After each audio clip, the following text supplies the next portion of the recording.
खराब हो तो आराम से जाओ और पढ़ो और सेलेक्ट होकर आओ दोस्त। मुझे तब भी बहुत ज्यादा खुशी होगी, मुझे तब भी बहुत ज्यादा खुशी होगी भाई कि मुझसे नहीं पढ़ा पर तो हिंदी मीडियम का बच्चा तो था भाई। हिंदी मीडियम के बच्चे ने रैंक 1 निकाली कब? 2025 में।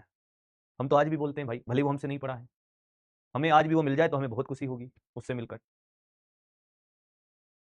तो मैं आपसे फिर कह रहा हूं दोस्त, और अब बिना गुस्से में बोल रहा हूं भाई, तुझे लगता है कि तू किसी और के लिए बना है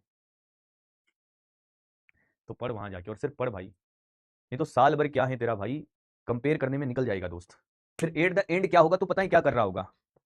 क्योंकि मैं आपको बताता हूं एक्चुअल में होता क्या नीट की जर्नी में। समय निकलता जाएगा, आज के 4-5 महीने बाद तक तू कंपेयर करेगा और सोचेगा कि अगले 6 महीने या 4 महीने बचे उसमें सिलेक्शन हो जाएगा। नहीं होगा। सिलेक्शन हर दिन डिसाइड करता है, लास्ट डे से डिसाइड नहीं होता है। तू खुद डिमोटिवेट हो जाएगा, फिर अंत में तू क्या करेगा, अपना ब्लेम मास्टरों के ऊपर डाल के साइड से निकल जाएगा। पर जीवन इतना छोटा भी नहीं है दोस्त, जीवन इतना छोटा भी नहीं है कि तू निकल जाए।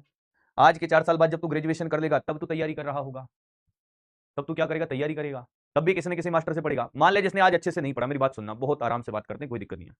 देखो जीवन में एक बार आपको तैयारी करनी ही पड़ेगी और जी जान से करनी पड़ेगी, अगर आपको पढ़ाई के फील्ड में कुछ करना है। अगर किसी और फील्ड में कुछ करना है तो वो बात अलग है। क्यों भाई? मान ले कि आज तूने तैयारी नहीं करी, नीट में नहीं निकला, फिर क्या होगा? 12th के बाद तू ग्रेजुएशन करेगा या तो एमएससी करेगा, बीएससी करेगा, जो भी करेगा भाई, बीएससी करेगा।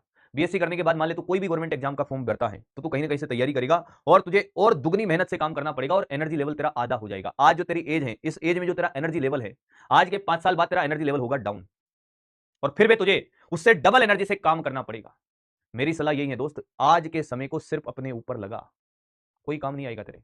इसने ये कह दिया, उसने वो कह दिया, उसने वो कर लिया भाई। अगर तू ड्रॉपर है, तूने दुनिया देखी है भाई, तुझे पता है कि खेल क्या चलता है।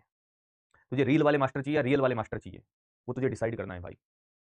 रील में एक क्वेश्चन करा के चले गए, ये कर दिया, वो कर दिया, हवाबाजी कर दी भाई। इधर हवाबाजी बिल्कुल नहीं मिलेगी। जो बात होगी मुंह पे बोलूंगा कि भैया ये खेल है।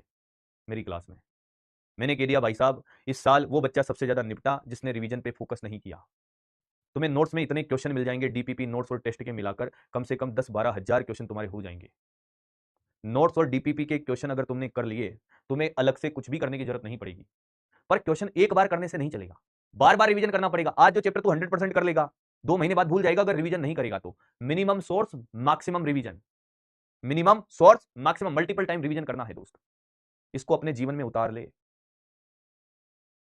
अब तू बात मान या मत मान, तेरे ऊपर है। मैं जब तुम्हें पढ़ाने आता हूं तो इसलिए आता हूं कि तुम मेरे छोटे भाई बहन जैसे हो भाई, और ये सच्चाई है बात, इसमें कोई बड़ी बात नहीं, क्योंकि तुमने जो देखा है वो मैंने देखा है मेरे जीवन में भाई। ज्यादा बात नहीं करूंगा, बस आओ बढ़े आगे। और तुम लोग कहां तक और तुम लोग कहां तक कंपेयर करोगे भाई? अंग्रेजी वाले बच्चों को भी तो देखो, कभी कंपेयर नहीं करते भाई वो लोग, कभी नहीं करते कंपेयर। और हिंदी का भी जो बच्चा सेलेक्ट होता है वो कभी कंपेयर नहीं करेगा। पिछले साल बच्चे सेलेक्ट हो क्या है, उनसे हर बच्चे से मैंने एक क्वेश्चन पूछा, क्या कभी कंपेयर किया किसी टीचर से जिससे भी तू पढ़ गया? कभी नहीं किया सर। कभी डाउट आया टीचर्स पर? कभी नहीं आया सर। क्या जैसा का वैसा, क्या वैसा ही किया। इस साल भी मिलेंगे सिलेक्शन पे, रिजल्ट सेलिब्रेशन में मिलूंगा मैं, और तुम्हारे सामने तुम भी यही हो, तुमने बेच ले लिया।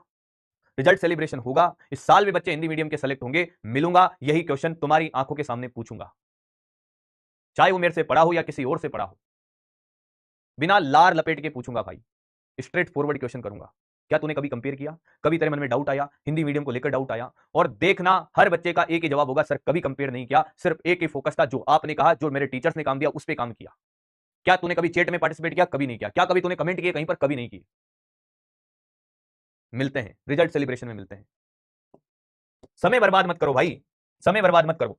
मैंने आपसे यह कह दिया कि भैया सीधी रेखा के ग्राफ का समीकरण y बराबर mx प्लस सी याद होना है, मतलब याद ही होना है। पत्थर की लकीर मान ले, अगर सेलेक्ट होना है तो तुझे सेलेक्ट होना है। हाँ, रास्ता कौन दिखाएगा? आपका टीचर।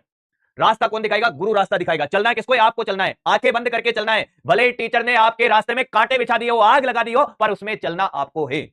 उतना भरोसा करना है टीचर पर कि आप तो आंखों में पट्टी बांध दो, रास्ते में कांटे बिछा दो, पत्थर लगा दो, आग लगा दो। आपने कहा कि भैया यहां से चलना है, ब्लाइंडली फॉलो करके चलेंगे सर, तब जाके एक बच्चे का एग्जाम निकलता है। तुम्हें क्या लगता है तुम इधर बातें भी कर लोगे, चैट भी कर लोगे, इससे बात कर ली 4 दिन तक, फिर उसके बाद वहां पर पढ़ लिया, वहां पर पढ़ लिया, निकाल लोगे? नॉट पॉसिबल दोस्त। तुम बड़ा आसान लगता है, साल भर ऐसा लगता है, मन को सांत्वना देते रहते हैं, अरे हो जाएगा हो जाएगा। पर कभी अकेले में बैठो, खुद से पूछना कि साल भर कितने पाप करे, कितनी मक्कारी करी, सिलेक्शन क्यों नहीं हुआ, उसका एनालिसिस तो करना पड़ेगा ना। 3 ग्राफ में मुझे नहीं लगता किसी को भी कोई दिक्कत होनी चाहिए। सीधे रेखा का ग्राफ अगर आपसे कोई पूछे, सीधे रेखा का ग्राफ, रेखा का ग्राफ आपसे कोई पूछे y